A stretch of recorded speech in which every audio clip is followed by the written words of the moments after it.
Hello, आप देख रहे हैं स्पेशल कॉरेस्पॉन्डेंट। बिहार में हो रहे नरसंहार पर स्पेशल रिपोर्ट्स का सिलसिला जारी रखते हुए इस बार हमारे बीच है श्रीकांत प्रत्यूष, जो हमारे बिहार संवाददाता भी हैं। रणवीर सेना के मुख्य ठिकाने तक पहुंचकर श्रीकांत लाए हैं एक खास रिपोर्ट। श्रीकांत, स्टूडियो में आपका स्वागत है। धन्यवाद। सबसे पहले तो ये बताइए कि इस आदमी ने रणवीर सेना के एरिया कमांडर से भी हमें मिलवाया।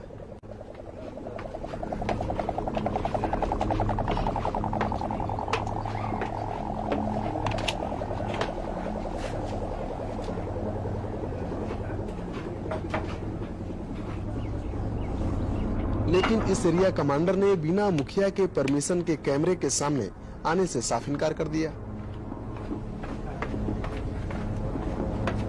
लेकिन इसने हमें मियापुर नरसंहार में शामिल एक सेना के आदमी को दे दिया, जिसके साथ हम सोन नदी के किनारे बसे गांव में मुखिया को खोजने निकल गए।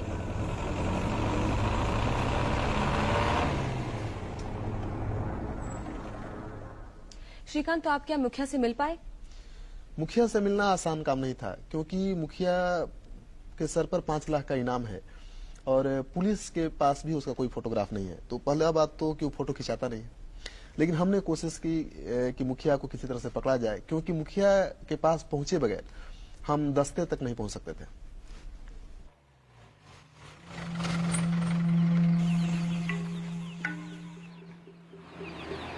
सोन नदी के किनारे बसे गांव में रात में मुखिया को खोजने जाना खतरे सा। रास्ते में मेरी गाड़ी भी खराब हो गई, जहां किसी मैकेनिक का मिलना संभव ही नहीं था। गिलास है, गिलास है, गिलास दो।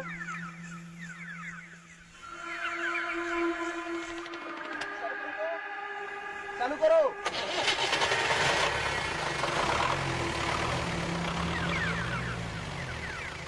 लेकिन हम भाग्यशाली निकले और थोड़ी सी छेड़छाड़ के बाद ही हमारी गाड़ी चल पड़ी।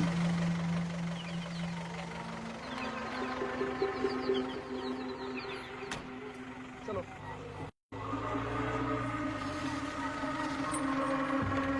फिर शुरू हुआ अंधेरी रात में कैमरे की लाइट में गाड़ी से उतरकर पैदल घूम घूम कर मुखिया के तलाश का सिलसिला। मुखिया जी घर पे हैं। मुखिया तो हमें मिल गए और उनसे हमारी बात भी हो गई, लेकिन वे भी हमारे कैमरे के सामने नहीं आए। लेकिन मुखिया ने एक वायरलेस रेडियो पर अपने एक हथियारबंद दस्ते से मेरी बात करा दी। हाँ चीफ अल्फा मोबाइल चीफ, मैं GTV से आया हूँ। मेरा नाम श्रीकांत प्रत्यूष है। मैं आपसे मिलना चाहता हूँ। क्यों, आपका काम क्या है? ओवर। चीफ प्लीज सुन लीजिए, मेरी बात सुन लीजिए। आपका एक बहुत क्लोज आदमी है और उसी के रेडियो से मैं बोल रहा हूँ और वही हमको लाए हैं। थोड़ा विश्वास कीजिए, मैं उनसे भी बात करा दूंगा आपकी, तो आपको कोई दिक्कत नहीं होगा।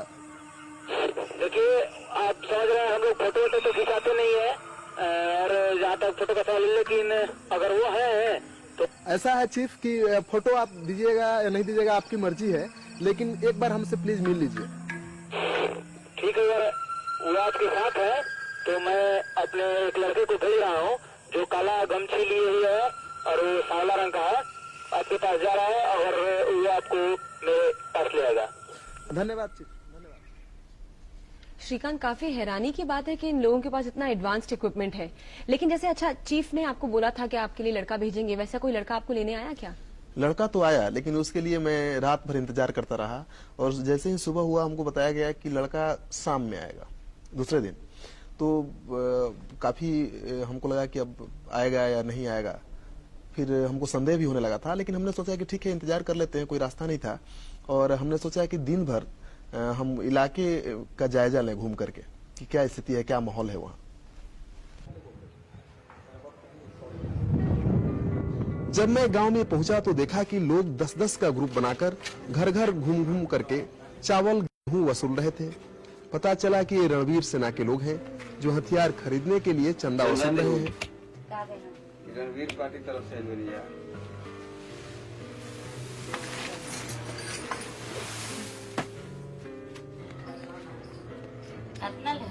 चंदा वसूल रहे लोगों के साथ रणवीर सेना के खुखार दस्ते के लोग भी थे, जिनसे मेरी बात यही हो गई। हत्या को दबाने के लिए हम लोग हत्या करते हैं। यदि तुम हत्या ही देखना चाहते हो तो देखो हम भी हत्या कर सकते हैं। यदि तुम किसान को मारोगे तो इससे तो कोई निदान होने वाला है नहीं, इसीलिए हम भी देखते हैं कि तुम भी देख लो कि तुमको भी हम मार सकते हैं, तुमको क्या फायदा मिलता है मारने से। इसीलिए हम लोग मतलब कि जहाँ भी किसानों की हत्या होती है या कुछ होता है वहाँ पहुंचकर सबसे पहले हम लोग किसानों का मतलब कि एक यूनिटी बनाते हैं, उसके बाद वहाँ सेना की कोई कार्रवाई होती। आप लोग औरतों को क्यों मारते हैं? इसलिए कि महिला उन लोग की फैक्ट्री है, उसी से जो बचा देगी वो सब भी मालूम ही होगा, वो सब भी हम लोग के विरोध में लड़ेगा ही, इसीलिए उसको हम लोग सफाई। श्रीकांत, इन सब बातों से तो ऐसा लगता है जैसे इनकी जो कार्रवाई है काफी क्रूरतापूर्वक है। इनकी कार्रवाई में कोई सेना के लोग तो मारे नहीं जाते हैं, एमसीसी करता है कार्रवाई तो इनके समर्थक मारे जाते हैं, यानी उनके समर्थक के नाम पर गरीब लोग मारे जाते हैं। और ये कार्रवाई करते हैं तो दलित लोग मारे जाते हैं एमसीसी के समर्थक के नाम पर या लिबरेशन के समर्थक के नाम पर। तो निश्चित रूप से इनकी कार्रवाई काफी क्रूरतापूर्वक होती है। श्रीकांत, हथियारबंद दस्ते से मिल पाए या नहीं हम देखेंगे एक छोटे से ब्रेक के बाद, सो स्टे ट्यून्ड।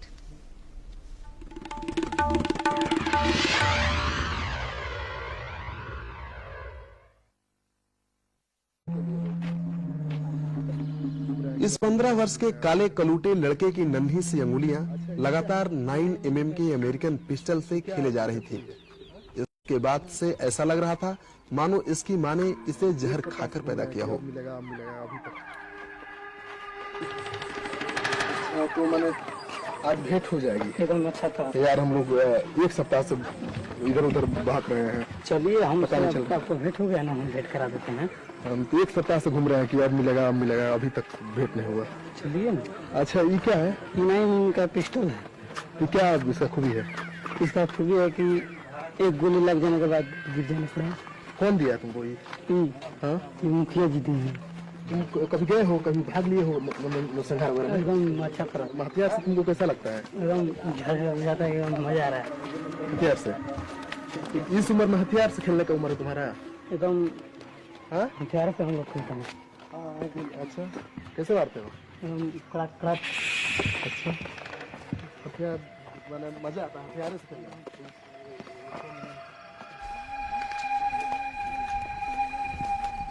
इस भयानक लड़के के साथ अंधेरी रात में सुनसान रास्ते से लगभग 6 किलोमीटर पैदल चलने के बाद आखिरकार मैं रणवीर सेना के सबसे खूंखार हथियारबंद दस्ते तक पहुंचने और उसके एरिया कमांडर कालू सिंह से मिलने में कामयाब रहा।